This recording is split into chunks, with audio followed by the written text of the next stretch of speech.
Këto dyert janë të hapuna, janë porta të mëdha, sa që në hadith pejgamberi sallallahu alaihi wasallam ka ardhur se prej Medinë deri në Busra është domethënë një derë për portave të xhenetit, është hadith madhështor, do thotë nuk ka pas mundësi më mat, por tash kur e kanë marrë domethënë ka dalë se për ne domethënë si prej Medinë deri në Busra është ka 1450 kilometra me sa më duket, domethënë edhe tjetra domethënë deri në Hajar, domethënë është në një vend në Oman apo parafërsisht. Kjo është një prej mrekullive domethënë pejgamberike që e ka thonë një hadith që në atë kohë s'ka pas mundësi më mat. Sot sateliti, me satelit kur është mat, është pa domethënë se janë të njëjtët me kilometra të njëjta. domethënë çesë e gjeta hadithin.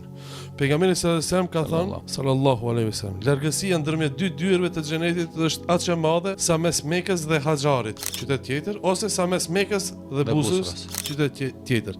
Teknologjia satelitore tani e ka vërtetuar tani 2023, 24, 25 se distanca midis këtyre dy vendodhe është e njëjtë. Çish ka mujt para 1400 vetëve një njeri nga shkretira, se këto din me fyj këto të mendshmit në thojza, një njeri që ne e kena pejgamber sallallahu alaihi wasallam dhe duam shumë, me kaq precizitet me konfirmu sot satelitat.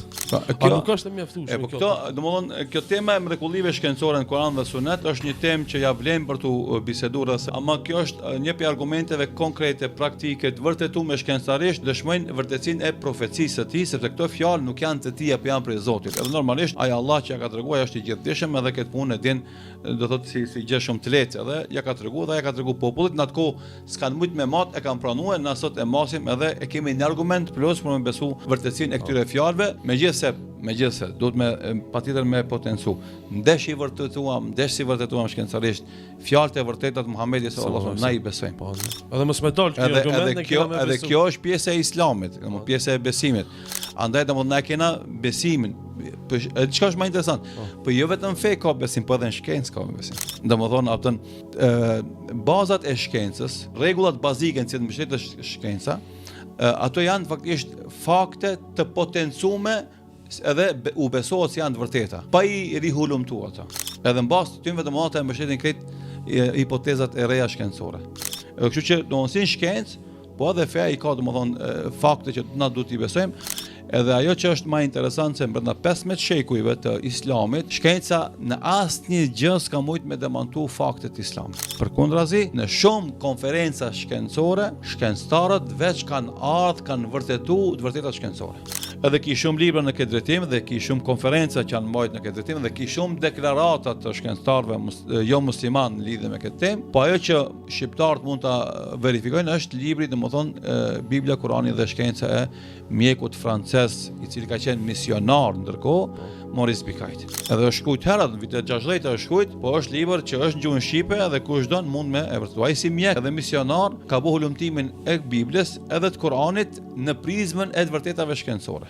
Edhe ky studim i tij ka qenë ajo që e ka bind në Islamin e tij dhe është bërë musliman. Andaj kur folshim në emisione të tjera se kur të folni për Islamin, folni pak me një gjumë më të ndaltë akademike. Leni këto muhabetet e show emisioneve që bëhen për këtyve muhabeteve të llafeve si llafe katuni. Në ngritën e nivelin, folin me një gjuhë akademike, merrni lexoni domethënë teoritë, tezat domethënë e intelektualëve, profesor, doktorëve, orientalistëve botnor, figurave markante në filozofinë e botës rreth Islamit.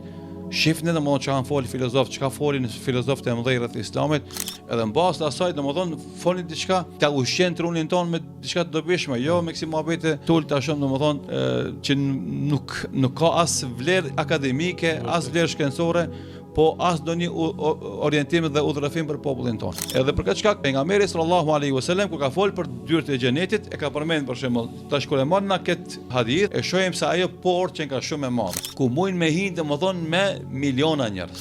Edhe normalisht ato domethënë do të jenë të hapura derisa të futet njeriu i fundit. Këtu të jap një shpresë si edhe unë mund me kono atë. Që secili që beson Allahun dhe ringjall janë.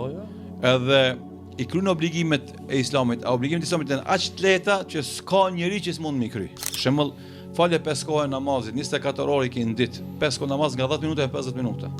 Asnjë orë s'e marr gjatë ditës. Mos ka mundësi mos me qenë i rregullt fal namazit. Pastaj e fal namazin në kam, po s'mundesh udhër, po s'mundesh shtrit. Gjet mundësi domethënë.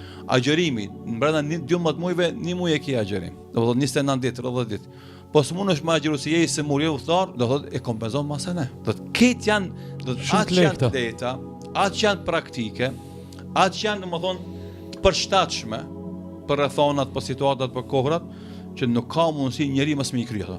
Tash e ki besimin në Zot, e ki besimin në ringjallje, i kryen çdo obligimet bazike që janë, shtyllat e Islamit, shahadetin, namazin, agjerimin, zakatin dhe haxhin, edhe zakati dhe haxhi me mundësi janë, po edhe edhe agjerimi me mundësi është. Sigurisht, premtimet e Zotit janë se sigurisht ai njeri ka më qenë në xhenet. Normalisht është një pengesë kryesore që të me pas besimtar është mos të bën idhujtari, edhe mos të bën vepra që dëmtojnë besimin e tij ose e shemin krejtësisht besimin që është kufër, që themi na, mos besim ose idhujtari, adhurimi i diçkafit përveç Zotit, mi dhon shenjtëri ndonjë objekti, ndonjë figure. Janë gjëra domosdoshmë që e rrezikojnë imanin, ato e zhdukin imanin. Kush i ka këto gjëra, le të shpreson sigurisht që ka më qenë xheneti. Bile nuk guxon me humb shpresën në mëshirën e Zotit.